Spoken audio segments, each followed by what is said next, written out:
तो चलिए बच्चों, फिर अपन स्टार्ट करते हैं प्रीवियस ईयर्स क्वेश्चंस नीट। कुछ स्टूडेंट मुझसे बोल रहे हैं सर आप हंस के पढ़ाइए। हमने बोला हंस के क्या पढ़ाना है, कपिल शर्मा शो देखो और क्या, पढ़ाई तो सीरियस ही होती है और क्या। बोले अच्छा सर इजी पढ़ाई है। क्या करोगे ऐसा करके जैसा कोई काम नहीं हो। सर बहुत टफ पढ़ाई है। तो ना इजी पढ़ाना ना टफ पढ़ाना, सीधी सीधी बात है। जो नीट में क्वेश्चंस पूछे गए हैं वो क्वेश्चंस करवाओ, वो सबसे बढ़िया आपके काम का है।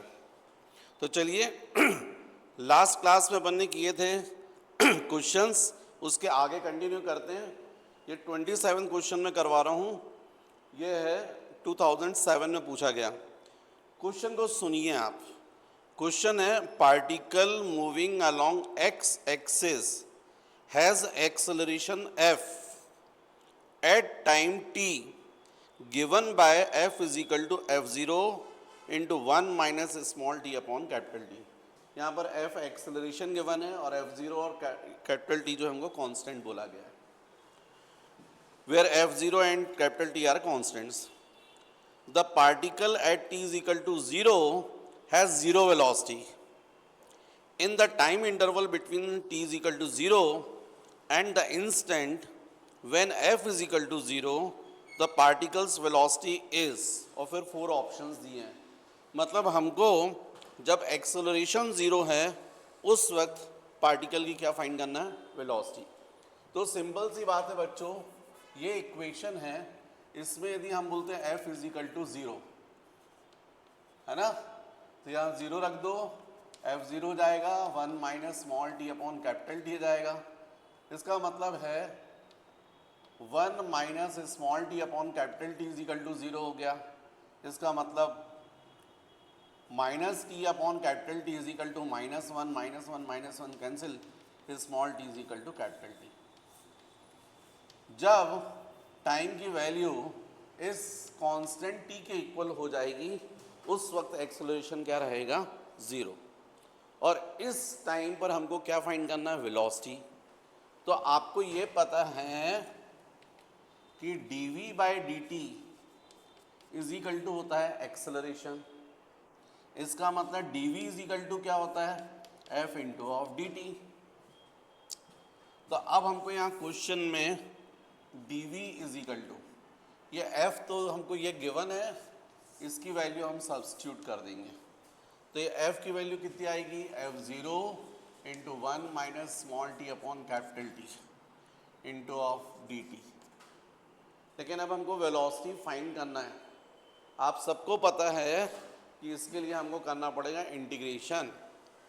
तो डेफिनेटली इंटीग्रेशन dv कर देते हैं। Integration of dv integration of f0 1 minus small T upon capital T into of d T. Integration dv जाएगा v। यहाँ पर बच्चों f0 कांस्टेंट बोला तो बाहर आ गया, बचेगा अंदर integration 1 minus small T upon capital T, मतलब integration 1 into of d t minus integration of small T upon capital T into d t. लेकिन 1 बाई टी भी कॉन्स्टेंट है तो बाहर आ गया और ये small T into d T. तो इसका मतलब v इज इक्वल टू ये हो गया f0। इंटीग्रेशन 1 इंटू टी को क्या बोलोगे आप, t minus 1 by capital T, और इसका इंटीग्रेशन क्या हो जाएगा, टी स्क्वायर बाय 2। फॉर्मूला लगेगा। तो ये हमको वेलोसिटी की वैल्यू मिल रही है। लेकिन वेलोसिटी इक्वेशन मिल जरूर रहा है, पर हमको तो ये तब बताना है जब एक्सेलरेशन 0 है। और वो कब 0 है, तो हमको क्वेश्चन में गिवन है small T is equal to capital T की वैल्यू उस पर। तो डेफिनेटली हमको सब्स्टिट्यूट करना पड़ेगा। यहाँ पर आ जाएगा v is equal to of f0 into small T की जगह पर capital T minus 1 by T into T square by 2। एक टी ये कैंसिल हो गया। तो इसका मतलब v is equal to f0 into capital T minus f0 into T by 2। ये हमारे को मिल रहा है। तो इसका मतलब है हमारा ऑप्शन होना चाहिए बच्चों, ये ऑप्शन हो सकता था पर थोड़ा सा इसको और सॉल्व करना पड़ेगा। जैसा उसमें ऑप्शन दिया उस बेसिस पर v is equal to 2 LCM ले लो तो यहाँ पर twice f0 into capital T minus f0 into T आ जाएगा, तो कुल मिलाकर यह आ जाएगा f0 into capital T upon 2। मतलब ये सी ऑप्शन दिख रहा है मुझे, राइट, सी आंसर। तो इस क्वेश्चन का करेक्ट आंसर होना चाहिए सी। फिर नेक्स्ट क्वेश्चन बच्चों, क्वेश्चन नंबर 28। देखिए क्वेश्चन नंबर 28 क्या है। 28 क्वेश्चन है 2006 में, इसमें पूछा गया है। क्वेश्चन है particle moves along a straight line O X at a time t in seconds. The distance x in meters of the particle from O is given by x is equal to 40 plus 12t minus t cube. How long would the particle travel before coming to rest? Rest में आने से पहले कितना distance वो travel कर रहा है ये अपन को फाइंड करना है। ऑप्शन दिए हैं 40 meter, 56 meter, 16 meter and 24 meter. ये हमारे को ऑप्शंस दिए हैं। डिस्टेंस फाइंड, डिस्टेंस तो इसी से आएगा ना, यदि अपन टाइम की वैल्यू सब्स्टिट्यूट कर दें तो डिस्टेंस निकल जाएगा। लेकिन हमको बोला है कि नहीं, रेस्ट में आने से पहले मतलब वेलोसिटी निकालनी पड़ेगी। वेलोसिटी कैसे निकालते हो आप? डिफरेंशिएट करके डी ऑफ एक्स। अब राइट हैंड साइड का डिफरेंशिएशन करोगे, 40 का डिफरेंशिएशन 0, 20 का डिफरेंशिएशन 12 माइनस टी क्यूब, इसका डिफरेंशिएशन जाएगा 3t square. dx by dt होता है v, तो ये जाएगा 12 माइनस 3t स्क्वायर। वेलोसिटी 0 हो रही है, कब हो रही है पता करो, 0 रखकर 0 is equal to 12 minus 3t square.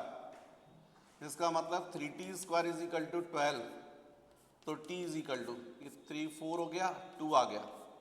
मतलब जब बॉडी मूव कर रही थी उसके मोशन के जस्ट 2 सेकेंड आफ्टर वेलोसिटी कितनी हो गई है? 0।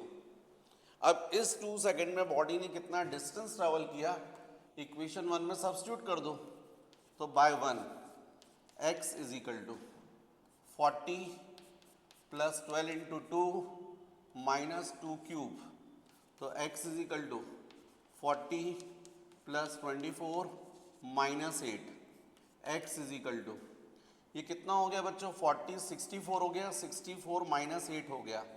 इसका मतलब 4 तो ये चला गया, 4 और 56 मीटर आंसर आना चाहिए। यह आपका होना चाहिए ऑप्शन बी। तो क्वेश्चन नंबर 28 का करेक्ट आंसर होना चाहिए, 28 का करेक्ट आंसर होना चाहिए 28 का करेक्ट आंसर इनका डिफरेंट आ रहा है क्या? 56 मीटर नहीं आ रहा है, 28।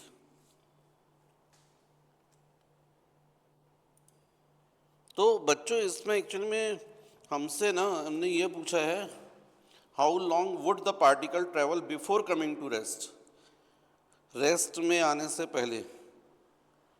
ओके, तो इसका मतलब है कि जो पार्टिकल था t इज इक्वल टू 0 पर कहाँ था ये भी तो निकालना पड़ेगा अपन को। तो t इज इक्वल टू 0 पर यदि अपन बात करें तो वो x की वैल्यू कितनी है? 40 आ जाएगी। यहाँ t की वैल्यू 0 रखोगे तो ये x1 हो गया और ये समझ लीजिए x2 हो गया। 2 सेकेंड में इतना और 0 टाइम पर 40। मतलब जो पार्टिकल था जब वो मूव कर रहा था, मोशन कर रहा था, तो यहाँ पर कोई माइलस्टोन है, मान लीजिए यहाँ से काउंटिंग स्टार्ट हुई है, ये t इज इक्वल टू 0 है। यहाँ पर उसकी पोजीशन कहाँ थी? 40 पर थी, और 2 सेकेंड के बाद उसकी पोजीशन कहाँ पर आ गई? 56 पर आ गई है। इसका मतलब 16 मीटर डिस्टेंस उसने ट्रैवल किया। मतलब डेल एक्स अपन को फाइंड करना पड़ेगा, तो ये जाएगा x2 माइनस x1, तो del X is equal to 56 minus 40, तो इसलिए 16 मीटर होना चाहिए इसका करेक्ट आंसर। उस टाइम ड्यूरेशन में जो है रेस्ट में आने से पहले वो कितना डिस्टेंस ट्रेवल करेगा? 16। तो इसका मतलब बच्चों इसका करेक्ट आंसर जो होना चाहिए था वो सी ऑप्शन होना चाहिए था। तो चलिए बच्चों, कुछ मैंने क्वेश्चंस जो हैं यहाँ सॉल्व कर दिए हैं, आपके लिए आसान हो जाएगा थोड़ा सा, मैं समझा भी देता हूँ। तो यहाँ पर मैंने क्वेश्चन नंबर 39 को सॉल्व किया है, जो रिलेटिव वेलोसिटी पर बेस्ड है। Actually motion in straight line, इसमें जनरली 2 क्वेश्चंस के लिए इन्होंने वेटेज दिया हुआ है, तो हमको करना चाहिए। रिलेटिव वेलोसिटी पर बेस्ड क्वेश्चन है, क्वेश्चन नंबर 39 2009 का है। क्वेश्चन है, bus is moving with a speed of 10 metre पर second on a straight road. ये बस 10 मीटर पर second, a scooterist wishes to overtake the bus in 100 seconds. If the bus is at a distance of 1 kilometer from the scooterist, with what speed should the scooterist chase the bus? मतलब यहाँ पर बस already move कर रही है 10 metre पर second से, इससे पहले यहाँ पर 1 किलोमीटर डिस्टेंस बिफोर ये स्कूटरिस्ट है जो इस बस को क्रॉस करना चाहती है 100 सेकेंड में। हमसे पूछा है कि उसको ये अपनी स्कूटर किस वेलोसिटी से चलाना चाहिए। देखिए, चलाना चाहिए मतलब एक्सेलरेशन नहीं दे रही हो, यूनिफॉर्म मोशन ही कर रही है, स्पीड कांस्टेंट है पर थोड़ी हाई स्पीड से चल रही है। तो मान लीजिए इसकी वेलोसिटी कितनी है vs, बस की वेलोसिटी है vb। स्वाभाविक है स्कूटरिस्ट यदि बस को कवर करेगी तो किससे करेगी, बाय रिलेटिव वेलोसिटी। तो रिलेटिव वेलोसिटी का फॉर्मूला होता है relative velocity of scooterist with respect to bus, क्योंकि जो भी डिस्टेंस कवर होगा वो रिलेटिव वेलोसिटी से होगा। यदि ये रुकी हुई होती तो केवल इसकी वेलोसिटी रहती है, पर चूंकि ये भी भाग रही है तो वेलोसिटी डिफरेंस जो होगा वो कवर करेगा। तो relative velocity of scooterist with respect to bus is equal to distance upon time. तो हमको मालूम relative velocity of scooterist with respect to bus का मतलब हुआ vs minus vb, velocity of scooterist minus velocity of bus is equal to of distance 1 kilometer बोला, meter में convert करोगे तो 1000 मीटर हो जाएगा अपॉन 100 सेकेंड। स्वाभाविक है दोनों जीरो कैंसिल हो गए, 10 आया।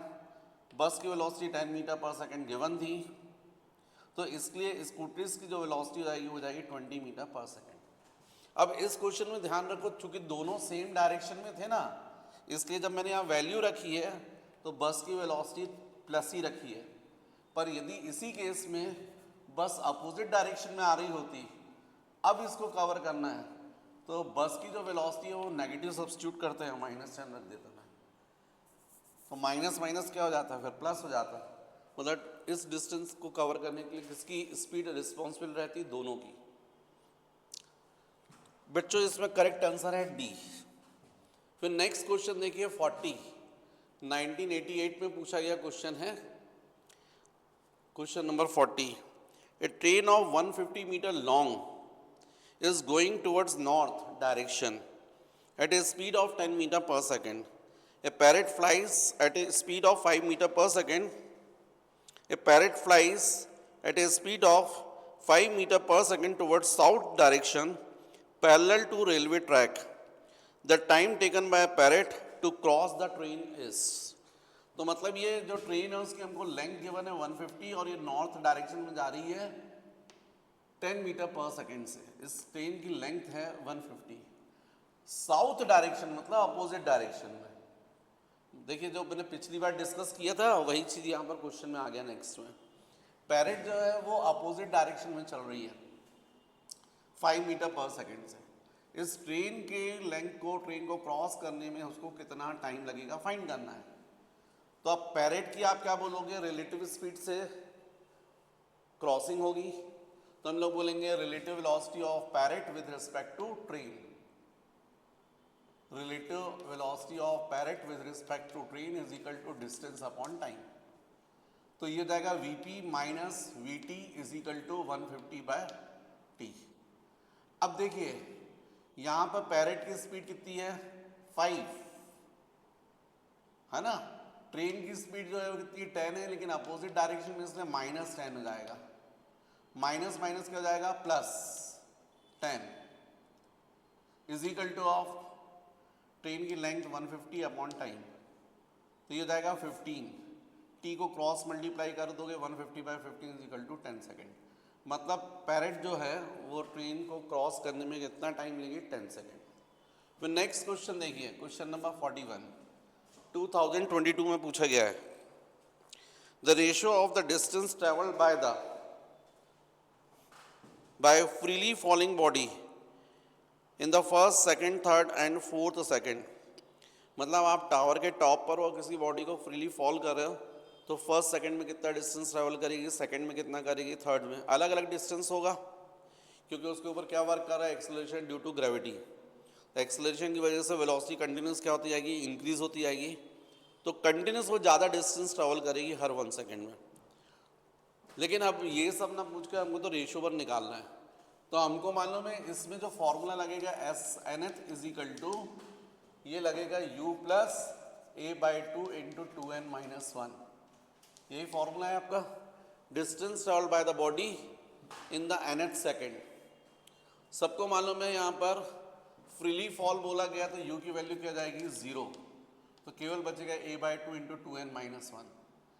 एक्चुअली में a बाई 2 तो सबके लिए एक्सलेशन सेम है g बाई 2, तो जब रेशियो निकाल रहे हो तो ऑटोमेटिक कैंसिल हो जाएगा, अलग हो जाएगा, तो केवल बचेगा 2n-1, तो यहाँ जाएगा 2 इंटू एन मतलब फर्स्ट सेकेंड है तो 1 माइनस 1, यहाँ पर 2 इंटू 2 माइनस 1 सेकेंड के लिए, थर्ड सेकेंड के लिए इसी एन की जगह पर क्या जाएगा 2 इंटू 3 माइनस 1, फोर्थ सेकेंड के लिए इसी 2 की जगह जाएगा 2 इंटू 4 माइनस 1।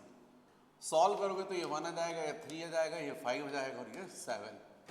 तो इसका मतलब जो रेशियो रहेगा 1:3:5:7 का रेशियो रहेगा।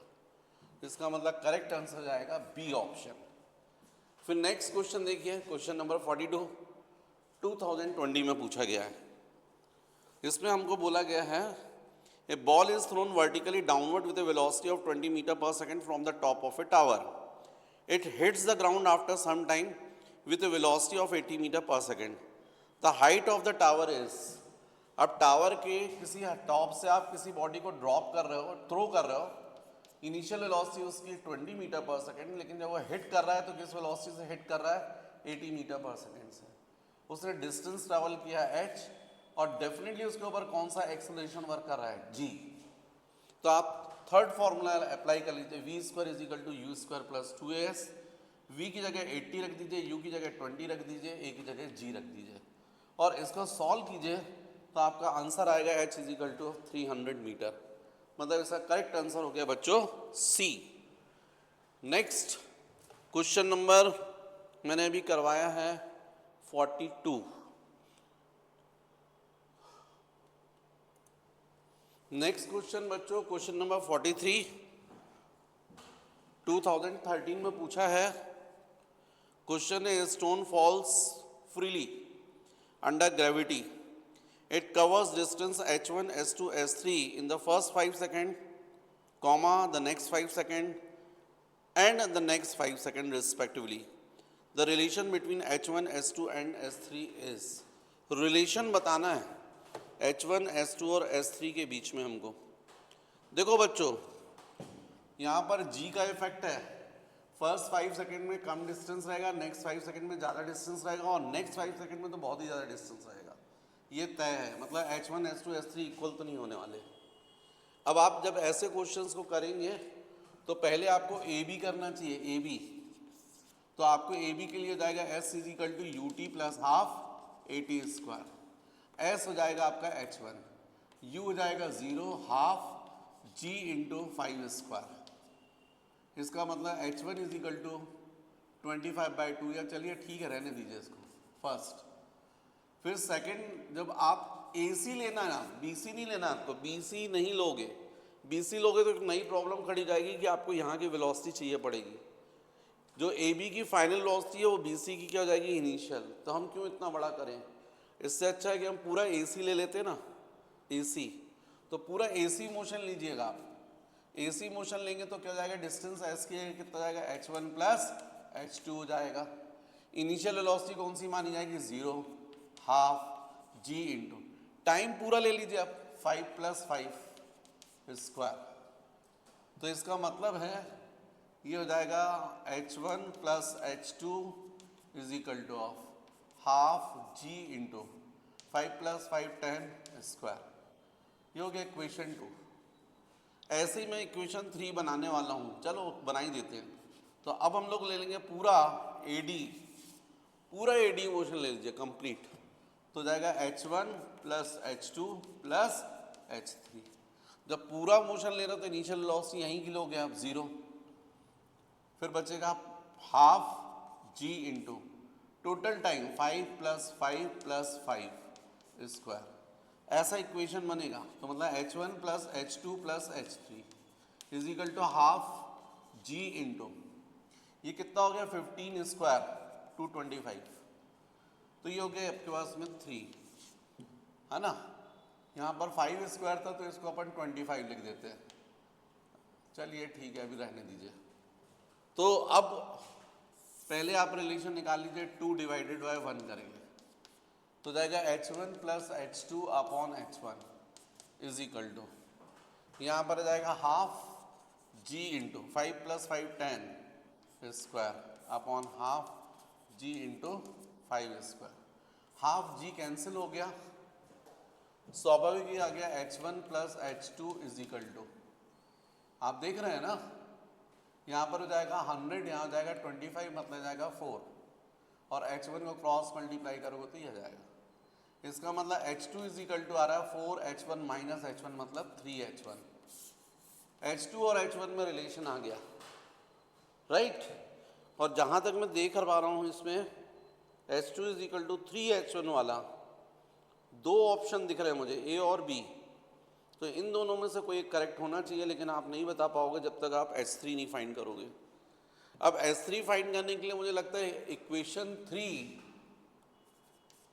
डिवाइड कर दो 2 से, इक्वेशन 3 को डिवाइड कर दो 2 से, तो क्या जाएगा H1 plus H2 plus H3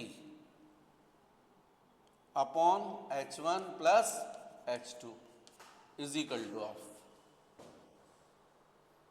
right hand side पर हो जाएगा आपका half G into 225 divided by half G into 100। 10 square का मतलब तो 100 ही होता है ना। और देखो ये H1 प्लस H2 देखो आप 4H1 था तो यहाँ पर हम लोग 4H1 रख सकते हैं प्लस H3 हो गया, और यहाँ भी क्या जाएगा आपका 4H1 is equal to half G cancel हो गया। यहाँ पर हो जाएगा आपका 225 बाय 100, तो 25 से डिवाइड करोगे दी तो 25 4 जा हो जाएगा और 25 9 जा 225, तो आपके पास 9 बाय 4 बचा, ये 9 बाय 4, ये 4 से 4 कैंसिल हो गया, तो 4H1 plus H3 is equal to 9H1 आ गया। इसका मतलब ये ट्रांसफर करोगे तो H3 इज इक्वल टू आ रहा है 9H1 माइनस 4H1 मतलब 5H1 आ रहा है। तो H2 is equal to thrice H1, H3 is equal to 5H1। या यहाँ पर यदि देख लीजिए ऑप्शन, मेरे ख्याल से अब आपको समझ में आ जाएंगे। यहाँ पर जैसा था क्वेश्चन में, तो H1 is equal to given है H2 bye 3, H1 is equal to H2 bye 3, और फिर लिखा है is equal to of H3 by 5। हाँ तो बच्चों यही ठीक है, क्योंकि यहाँ पर आप देखें तो H1 इज इक्वल टू क्या आया है H2 बाय 3 ये आया है, और यहाँ पर आप देखें तो H1 इज इक्वल टू क्या आया है H3 by 5 is equal to of H1। इसका मतलब बी आंसर ही करेक्ट है, H1 is equal to H2 bye 3 और H3 बाय 5। इसका मतलब यही आंसर करेक्ट है, राइट। तो इसका करेक्ट आंसर है B option, sorry a option बच्चों, a option H1 is equal to H2 bye 3 is equal to ऐसे, हाँ ए ऑप्शन करेक्ट है। नेक्स्ट ये मैंने कर दिया कौन सा क्वेश्चन, क्वेश्चन नंबर 43। अब तो बोर्ड पर जगह नहीं है, देख लीजिए आप लोग। नेक्स्ट बच्चों, क्वेश्चन नंबर 44 2011 में पूछा गया क्वेश्चन है। ए boy is standing at the top of a tower, है ना, ये लड़के ही खड़े रहते हैं टावर के टॉप पर, पता नहीं क्यों खड़े रहते हैं। A boy is standing at the top of a tower of 20 metre height, drops a stone assuming g 10 meter per second square, the velocity with which it hits the ground। अरे ये तो बहुत इजी क्वेश्चन है ना। Drop a stone मतलब initial, मतलब हमको question में टावर की हाइट गिवन है 20 मीटर, यहाँ से स्टोन को ड्रॉप कर रहे हैं, मतलब इनिशियल वेलोसिटी 0 है। तो हमसे क्वेश्चन में पूछा गया है कि किस वेलोसिटी से जाकर ये हिट करेगा। समझे? करवाऊँ कि नहीं करवाऊँ? तो बन जाएगा आपको यहाँ पर, आपको किस वेलोसिटी से हिट करेगा। तो a is equal to g हो गया, v square is equal to u square plus 2as, v square is equal to root over u 0 हो गया, 2 हो गया, a 10 हो गया, और s कितना हो गया 20। तो v is equal to 2 into 2 4, है ना, 400, मतलब 20 मीटर पर सेकेंड से हिट करेगा। समझ रहे हैं ना बच्चों, 20 मीटर पर सेकेंड से। तो इसका करेक्ट आंसर होना चाहिए बी आंसर। फिर क्वेश्चन नंबर 45 2010 में पूछा है, 2010। A ball is drop from a height, a ball is drop from a high rise platform at t is equal to 0, is starting from rest. After 6 seconds, another ball is thrown downward from the same platform with a speed v. The two balls meet at t is equal to of 18 seconds. What is the value of v? A ball is drop, मतलब कोई height है, वहाँ से आप stone को drop कर रहे हो, ठीक है, और after 6 second, tell t is equal to 6 second, एक और स्टोन को आप v स्पीड से थ्रो कर रहे हो। दोनों जो हैं ये स्टोन्स 18 सेकेंड के बाद मिल रहे हैं। The two balls meet at 18 second, what is the value of v? आप समझ रहे हैं? जो ये डिस्टेंस है ना, जहां पर भी वो मिल रहे हैं x, ये फर्स्ट स्टोन ने भी कवर किया है और सेकंड ने भी कवर किया है, लेकिन फर्स्ट ने कवर किया यदि t टाइम में, तो इतना ही डिस्टेंस सेकंड स्टोन ने कवर किया है 6 कम सेकंड में, मतलब t-6 में। तो यदि फर्स्ट के लिए बात करते हैं, फॉर फर्स्ट स्टोन, तो क्या इक्वेशन बनेगा? s इज इक्वल टू, है ना, ut plus half at square, तो gt स्क्वायर हो जाएगा। s1 is equal to u, तो बच्चों फर्स्ट के लिए 0 है, half 10 into of t square, तो s1 की वैल्यू आ गई 5t स्क्वायर, ये हो गया 1। अब सेकंड के लिए आप बताओ, for second stone, for second stone, तो s2 is equal to ut plus half at square, s2 u बोलो बच्चों, फाइंड करना है, t-6 प्लस हाफ a मतलब g इंटू t-6 स्क्वायर, ये हो गया इक्वेशन नंबर 2। लेकिन हमको क्वेश्चन में बोला s1 is equal to s2, दोनों ने जो डिस्टेंस ट्रेवल किया वो इक्वल किया है ना, एक ने t में किया और एक ने t-6 में किया है। तो ये जाएगा 5t स्क्वायर, और राइट हैंड साइड पर जाएगा v into t-6 plus T minus ये 5 हो जाएगा, 5 इंटू टी माइनस 6 स्क्वायर। ये इक्वेशन बन रहा है बच्चों, लेकिन एक इक्वेशन में दो अननोन आ रहे हैं। नहीं नहीं नहीं, हमको टी की वैल्यू 18 गिवन है, टी की वैल्यू 18 गिवन है, टी की वैल्यू 18 सेकंड में मिल रहे हैं ना। तो यहाँ पर जाएगा 5 into 18 square, v 18 minus 6 plus 5 into 18 minus 6 square. तो ये जाएगा 5 इंटू 18 स्क्वायर, 18 इंटू 18 हो गया, इज इक्वल टू ये जाएगा v इंटू 18 माइनस 6 12 हो जाएगा, प्लस ये भी जाएगा 5 इंटू 12 स्क्वायर मतलब 144। v की वैल्यू पर फाइंड करना था, 5 into 18 minus 5 into 144 is equal to v into 12।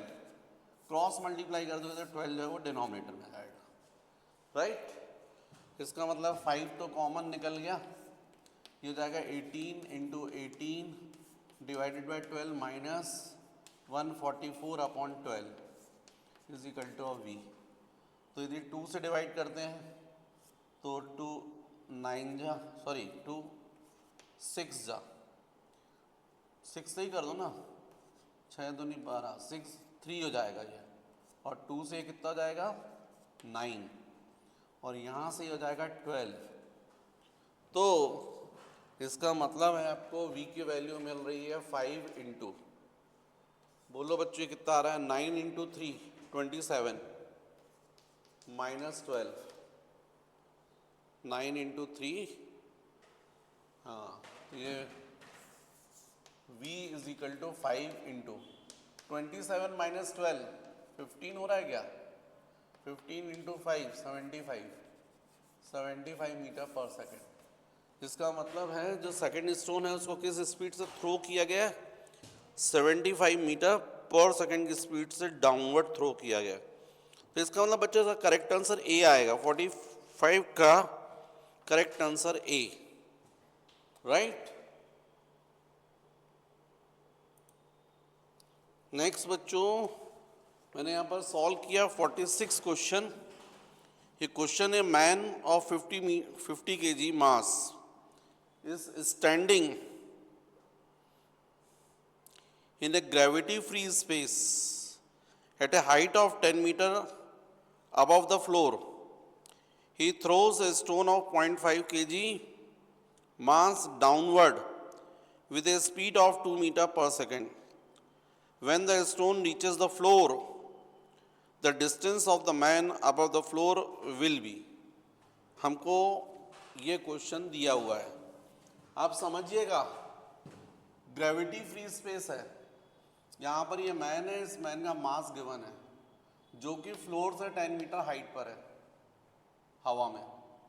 यहाँ से ये स्टोन को थ्रो करता है, वो भी कौन सा स्टोन, 0.5 kg का, किस स्पीड से, 2 मीटर पर सेकेंड से। जब ये स्टोन फ्लोर पर पहुँचेगा उस वक्त इस व्यक्ति की स्थिति क्या होगी हमको बताना है, फ्लोर से कितनी हाइट पर होगा। एक्चुअल में क्या हो रहा है देखिए समझिएगा। पहली चीज़ तो आप कैलकुलेशन कीजिए कि इस स्टोन को फ्लोर तक पहुंचने में कितना टाइम लगेगा। तो उसकी स्पीड 2 मीटर पर सेकंड है, वो कितना डिस्टेंस ट्रेवल कर रहा है, 10 मीटर। तो हमको मतलब स्पीड इज इक्वल टू क्या होता है, डिस्टेंस अपॉन टाइम। तो इसका मतलब टाइम इज इक्वल टू जाएगा डिस्टेंस अपॉन स्पीड। स्टोन को डिस्टेंस कितना ट्रेवल करना पड़ रहा है, 10 मीटर, किस स्पीड से करना पड़ रहा है, 2 से। इसका मतलब उसको टाइम जो लगेगा 5 सेकेंड। इस स्टोन को यहाँ से फ्लोर तक पहुँचने में 5 सेकेंड लगेगा। अब इस 5 सेकेंड में इस व्यक्ति के साथ में क्या होने वाला है, तो आप मान लीजिए इस मैन की स्पीड जो है वो है v, है ना, सपोज। अब एक्चुअली में बच्चों एक लॉ होता है जिसको अपन बोलते हैं law of conservation of linear momentum, क्योंकि यहाँ पर देखिए एक्सटर्नल फोर्स नहीं लग रहा है, इंटरनल फोर्स है। मैन ने स्टोन के ऊपर फोर्स लगाया, स्टोन ने मैन के ऊपर लगाया। जब एक्सटर्नल फोर्स ना हो तो टोटल लीनियर मोमेंटम कैसा रहता है, कंजर्व, कांस्टेंट रहता है। तो हमको मालूम है दोनों का कॉमन वेलोसिटी तो थी नहीं, तो इसका मतलब इनिशियली लीनियर मोमेंटम दोनों का कितना था, 0। तो आफ्टर थ्रो भी टोटल लीनियर मोमेंटम कैसा मेंटेन रहना चाहिए, 0। लेकिन इस मैन का लीनियर मोमेंटम सपोज P1 है, स्टोन का लीनियर मोमेंटम P2 है, तो टोटल लीनियर मोमेंटम हो गया P1 प्लस P2 जो थ्रो करने के बाद है, और थ्रो करने से पहले लीनियर मोमेंटम कितना रहेगा, 0। ना तो मैन की वेलोसिटी ना तो स्टोन की वेलोसिटी थी, तो दोनों का लीनियर मोमेंटम बिफोर थ्रो कितना था, 0। तो आफ्टर थ्रो भी कितना रहना चाहिए, 0। तो 0 ना बोलकर अपन बोल रहे P1 plus P2, linear momentum of man, linear momentum of stone. अब मैन के लिए मास 50 दिया, वेलोसिटी v, स्टोन के लिए मास है 0.5, velocity u is equal to 0। तो 50 into v plus mass of stone into velocity of stone कितना बोला गया था, 2 बोला गया था, 2। तो जब आप ट्रांसफर करेंगे तो ये उस साइड जाएगा तो माइनस हो जाएगा, 0.5 into 2 is equal to 50v। तो v इज इक्वल टू, अब देखिए माइनस 0.5 इंटू 2 1 हो जाएगा। किसी भी चीज़ को यदि 0.5 से मल्टीप्लाई करते तो जस्ट हाफ हो जाएगी, क्योंकि 0.5 का मतलब ही होता है 1/2। तो ये जाएगा 1 और 50 नीचे आ जाएगा, तो वेलोसिटी हो जाएगी -1/50। ये माइनस का मतलब ये है कि यदि स्टोन की वेलोसिटी डाउनवर्ड है तो मैन की वेलोसिटी किस तरफ हो जाएगी, अपवर्ड, स्टोन की वेलोसिटी के अपोजिट, मतलब मैन ऊपर जा रहा है। तो अब स्पीड इज इक्वल टू क्या होगा, मैन की speed is equal to distance upon time. तो distance is equal to speed into time. तो जितने देर में ये स्टोन फ्लोर पर पहुंचा है 5 सेकंड में, इतने 5 सेकंड में मैन ऊपर चला जाएगा। किस स्पीड से, 1/50 मीटर पर सेकंड की स्पीड से। तो v की वैल्यू 1/50 रख दीजिए, क्योंकि माइनस साइन तो डायरेक्शन बता रहा है। टाइम की वैल्यू 5 रख दीजिए, तो 5 से 10 हो जाएगा, कैंसिल होगा ना, 1/10 कितना हो जाएगा, 0.1। तो इसका मतलब मैन ने कितना डिस्टेंस ट्रैवल कर लिया, upward 0.1 metre distance. Already floor से कितनी हाइट पर था वो, 10 मीटर। तो जब ये स्टोन यहाँ पहुंचेगा तो वो 0.1 ऊपर पहुंच गया, तो टोटल डिस्टेंस फ्लोर से कितना हो गया, 10 प्लस 0.1 मीन्स 10.1 मीटर फ्लोर से इतनी हाइट पर रहेगा। तो देखिए बच्चों, यहाँ पर मैंने 2 क्वेश्चन और कर दिए आपको। एक क्वेश्चन नंबर 47 है जो 2006 में पूछा गया है, और एक क्वेश्चन नंबर 48 है जो 2005 और 2001 में पूछा गया 2 बार। ठीक है, तो क्वेश्चन नंबर 47 देखिए, हमको बोला है 2 bodies A of mass 1 kg and B of mass 3 kg are dropped from heights of 16 meter and 25 meter respectively. The ratio of the time taken by them to reach the ground. In stones को, bodies को ground तक पहुंचने में जो time है उसका ratio बताना है। तो हमको मालूम है ये जो स्टोन है इसको 16 मीटर हाइट से और सेकंड को 25 मीटर हाइट से ड्रॉप किया जा रहा है। तो ड्रॉप का मतलब तो इनिशियल वेलोसिटी क्या होगी, 0। तो डिस्टेंस ट्रैवल्ड के लिए जो फॉर्मूला होता है वो तो s is equal to u t plus half a t square. अब उसमें भी ड्रॉप किया तो s is equal to u की जगह 0 जाएगा प्लस हाफ, एक्सेलरेशन कौन सा वर्क करेगा, g into of T square. तो इसका मतलब यदि आप क्रॉस मल्टीप्लाई करेंगे तो 2s upon G is equal to T square, मतलब t is equal to root over 2s upon G. ये आपका फॉर्मूला बनेगा। इस फॉर्मूले में आपको क्लियर दिखाई दे रहा है कि टाइम मास पर डिपेंड नहीं कर रहा है।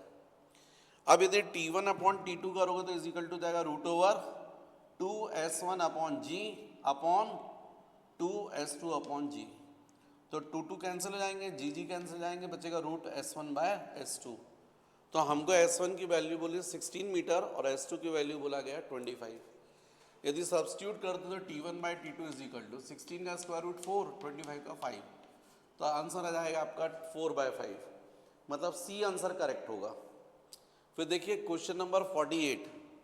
क्वेश्चन नंबर 48 जो है इसमें बोला गया ball is thrown vertically upward, it has a speed of 10 metre पर second when it reached 1/2 of its maximum height, how high does the ball rise?